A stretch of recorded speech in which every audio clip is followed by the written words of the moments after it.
Asia के मशरकी समंदर में पहाड़ों, जंगलों और गहरे समंदरों के दरमियान एक ऐसा मुल्क मौजूद था जो दुनिया के लिए एक राज था। एक ऐसा मुल्क जहां इज्जत तलवार से बड़ी समझी जाती थी, जहां वॉरियर्स मौत से नहीं डरते थे और जहां वफादारी एक कसम हुआ करती थी।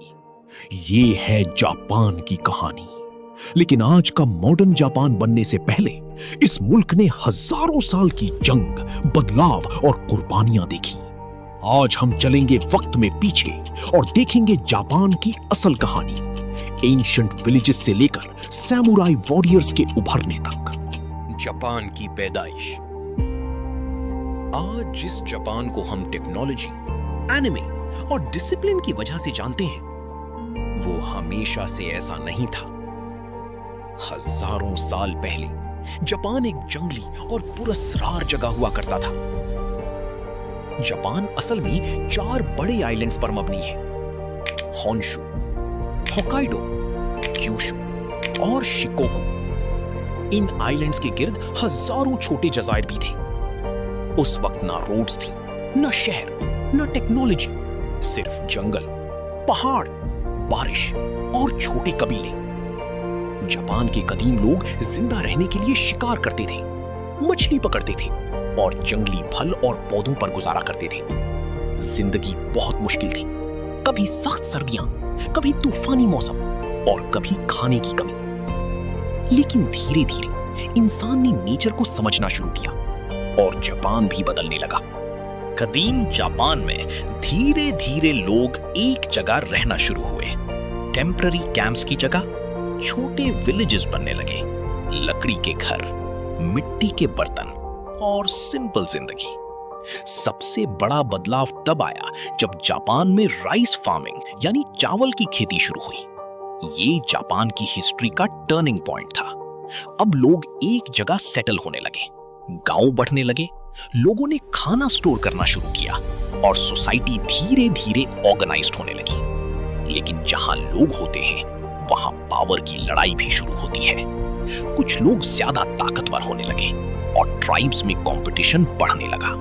जापान का रिलीजन और बिलीव्स। एंशिएंट जापान के लोग नेचर को सिर्फ नेचर नहीं समझते थे। वो बिलीव करते थे कि हर चीज में एक रूह होती है। पहाड़, दरिया, दरख्त, हवा, यहां तक कि कुछ जानवर भी उनके नजदीक स्पिरिचुअल पावर रखते थे। इसी बिलीफ को कहा गया शिंटो। शिंटो जापान का पुराना और ट्रेडिशनल रिलीजन था। जापानीज लोग नेचर की रिस्पेक्ट करते थे। टेंपल्स बनने लगे, रिचुअल्स होने लगे और लोग गॉड से प्रोटेक्शन मांगते थे। इसी वजह से आज भी जापान में बहुत सी पुरानी ट्रेडिशंस जिंदा हैं। चाइना और कोरिया का असर। लेकिन जापान ज्यादा देर तक दुनिया से अलग नहीं रहा। धीरे धीरे चाइना और कोरिया का इन्फ्लुएंस जापान तक पहुंचा और यहीं से जापान की तकदीर बदलना शुरू हुई। चाइना से राइटिंग सिस्टम आया, नई टेक्नोलॉजी आई, न्यू फार्मिंग मेथड्स आए और सबसे इंपॉर्टेंट, बुद्धिज्म जापान में पहुंचा। बुद्धिज्म ने जापानीज सोसाइटी को डीपली अफेक्ट किया। टेंपल्स और मॉनेस्ट्रीज बनने लगे। लोग मेडिटेशन और पीस की तरफ अट्रैक्ट होने लगे। जापान धीरे धीरे एक सिविलाइज्ड सोसाइटी में बदल रहा था। एम्परर का सिस्टम।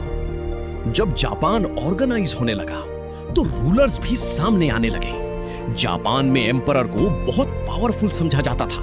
लोग बिलीव करते थे कि एम्परर का कनेक्शन डिवाइन पावर से है। क्योटो उस वक्त रॉयल सेंटर बन चुका था। लेकिन एक प्रॉब्लम थी, एम्परर नाम का रूलर था, लेकिन असल पावर धीरे धीरे दूसरे लोगों के पास जाने लगी। पावरफुल क्लैंस, रिच फैमिलीज और मिलिट्री लीडर्स अपनी आर्मीज बनाने लगे और यहीं से जापान एक नए डेंजरस दौर में एंटर होने वाला था। एक ऐसा दौर जो पूरी दुनिया में मशहूर हुआ, समुराई का दौर। लेकिन जापान की कहानी अभी खत्म नहीं हुई। असली जंग, असली वॉरियर्स और असल केओस अभी बाकी है। अगली एपिसोड में हम देखेंगे सैमुराई वॉरियर्स का उभरना, उनकी डेंजरस ट्रेनिंग, कटाना की डेडली पावर और बुशीडो का वो कोड जिसके लिए वॉरियर्स अपनी जान तक देने को तैयार थे। अगर आपको जापान की हिस्ट्री का ये पहला हिस्सा पसंद आया हो तो वीडियो को लाइक जरूर करें, अपनी राय कमेंट में बताएं और ये भी जरूर बताएं कि आपको ये डॉक्यूमेंट्री कैसी लगी। और हमारे चैनल को सब्सक्राइब करना बिल्कुल मत भूलिए, क्योंकि अगली एपिसोड और भी ज्यादा डेंजरस, मिस्टीरियस और इंटरेस्टिंग होने वाली है। मिलते हैं नेक्स्ट एपिसोड में।